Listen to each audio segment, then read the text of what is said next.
السلام علیکم ناظرین، امید کرتے ہیں کہ آپ حضرات بخیریت سے ہوں گے۔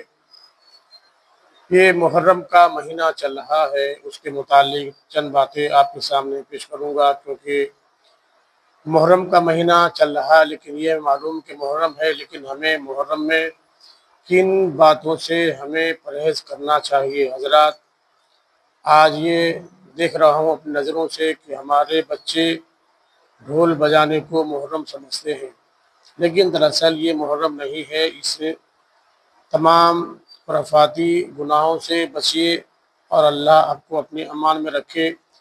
سب سے بڑی چیز یہ ہے کہ جو امام حسین کے قاتل تھے یزید، انہی کے لوگوں نے اس وقت امام حسین کے سر مبارک کو نیزے پر اٹھا کر چل رہے تھے، اور انہی کے لوگوں میں سے یہ ڈھول بجا بجا کر لوگوں کو یہ کہہ رہے تھے کہ یہ باغی ہے اور اس لیے ہم ڈھول بجا رہے ہیں۔ انہوں نے بادشاہ سے بغاوت کی۔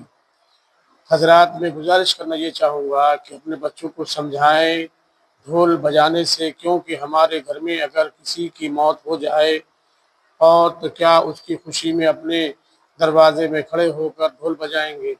تو یہ سراسر غلط طریقہ ہے۔ اس سے بچنے کی پوری کوشش کیجیے۔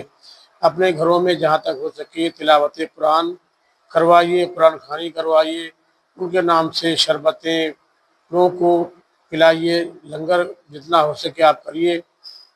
لیکن ثواب کے لیے بہت سارے راستے ہیں، لیکن آپ ڈھول بجانے سے بچیے۔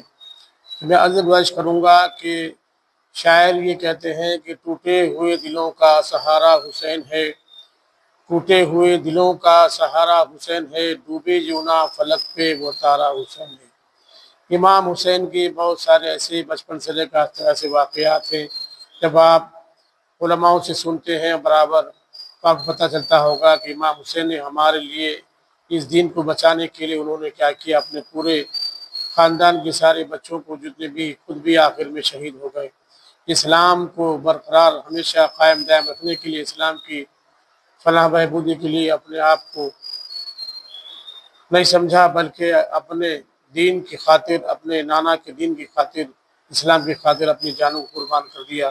ہم لوگوں کو چاہیے کہ ان تمام ڈھول بجانے والے گناہوں سے بچیے، اور خاص کر کے نماز کی پابندیاں کیجیے۔ نماز سے ہم لوگ آپ بہت دور ہو رہے ہیں۔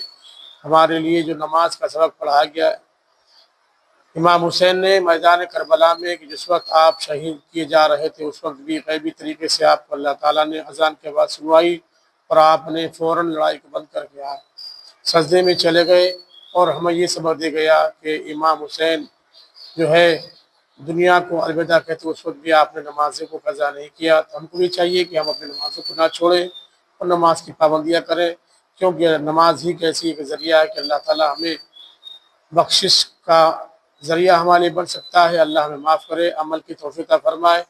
میرے دوستوں پیارو، ذرا دھیان میں رکھیے کہ آثار قیامت ہے، دنیا میں بہت انتشار ہو رہا ہے، لہٰذا ان باتوں کو اگر میں نے آپ تک پہنچائیے، میرے چینل دانش ابرار 786 کو آپ لائک کریں، شیئر کریں اور چینل کو وائرل کر دیں۔